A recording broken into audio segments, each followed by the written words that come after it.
स्वयं भगवान कृष्ण बुझाइबाकू जाइथिले किंतु धृतराष्ट्र बुझिले नहीं। जदि बुझी थांते तेबे आज कुरुवंश ध्वंस पाई न थांता।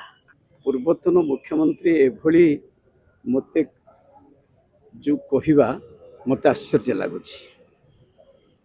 पांडव पक्ष को विश्वासघातक कह जाउछि, पुणी कहउछन्ते धृतराष्ट्र।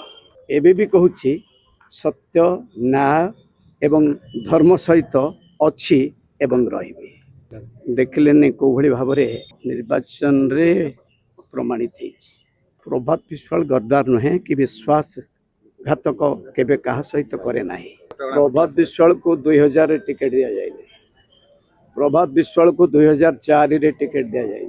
बहुत जाए 97 मसीह आस्का 16 दिन रहा, पुणी द्वितीय थर एमपी हवा 14 दिन रहा।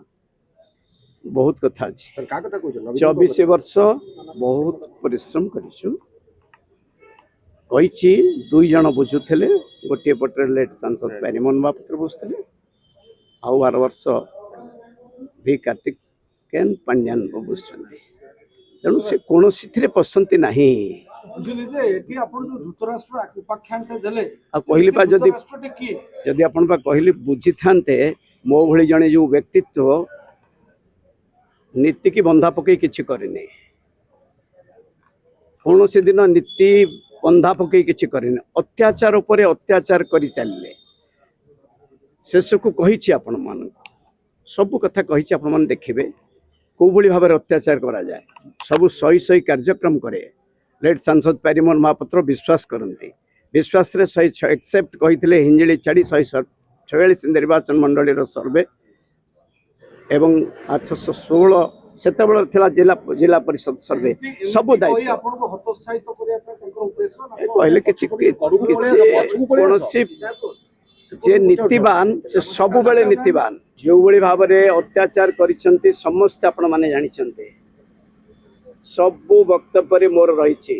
सब वक्तव्य ठाकुर का आशीर्वाद रु काली कहते से तो निजे निजे पठे जेल को तो निजे किसी बुझती ना, किंतु जो पछपटे जो 2-4 जन रहती से केवल राजनैतिक असहिष्णुता मत ए प्रकार कार्यक्रम करिसेंती जो पठे जेल हाजत को, किंतु प्रभु जेल हाजत द्वार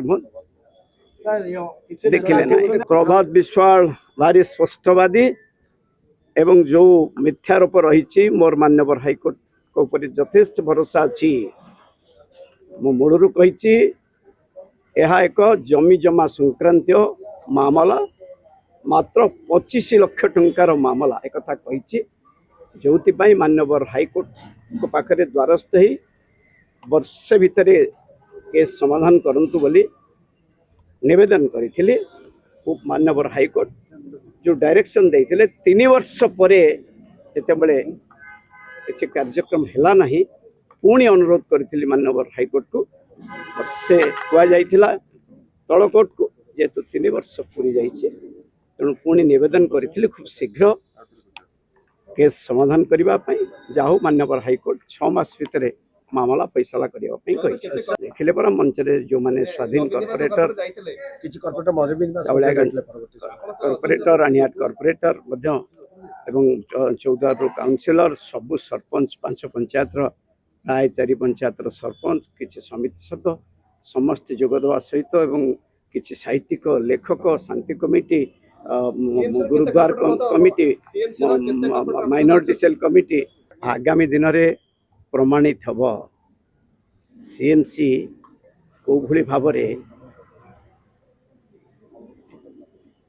दखल करने को जाऊँ। आपण मैंने जानी इंडिपेंडेंट भाव में जनसाधारण कटक सहर में सहयोग भी करते से कहीं कहे कौनटा भूल कही कहली बिजू नवीन को ना रे दिल्ली रे निजे जाई गोटे सब रजिस्टर ऑफिस आगे ठिया श्री जने एडवोकेट बंधु कहले जे डॉक्टर संतृप्त मिश्र सेठी दस्खत करुछंती एक कथा कहले जे 1882 एक्ट रे रजिस्ट्रेशन कले सेटा 1882 एक्ट जदि नई 1860 था केबे कही न था। ଆପଣଙ୍କ ବିରୁଦ୍ଧରେ କାହିଁକି ନବୀନ ବାବୁ ନିଜେ ବ୍ୟକ୍ତିଗତ କହିଲି ପରା ଯେତେବେଳେ ସତ କଥାଟା କହିଲେ ଯେ ସବ୍ ରେଜିଷ୍ଟର ଅଫିସ୍ ଇଣ୍ଡିଆ ବାହାରେ ରହିଛି, ଓଡ଼ିଶାରେ କ'ଣ ସବ୍ ରେଜିଷ୍ଟର ଅଫିସ୍ ନାହିଁ? ବିଜୁ ନବୀନଙ୍କ ନାଁରେ କ'ଣ ଟ୍ରଷ୍ଟ କରିହେଇନଥାନ୍ତା? ଦିଲ୍ଲୀବାସୀଙ୍କ ସେବା କରିବା ପାଇଁ ସେଥିରେ ଉଲ୍ଲେଖ ଅଛି। ଏସବୁ ଭଲ କଥା କହୁଥିଲି। କାହିଁକି କହୁଥିଲି ଯେ 12 ବର୍ଷ ସବୁ ଜାତକ ସମସ୍ତଙ୍କର, କେବଳ ନବୀନ ପଟ୍ଟନାୟକ ମହୋଦୟଙ୍କର ଛାଡ଼ିକି ଏ ଜାତକ ଲେଖା ଲେଟ୍ ସାଂସଦ ପ୍ୟାରିମୋହନ ମହାପାତ୍ର ଦାୟିତ୍ୱ ଦିଅନ୍ତି, ବିଶ୍ୱାସ କରନ୍ତି, ଭରସା କରନ୍ତି।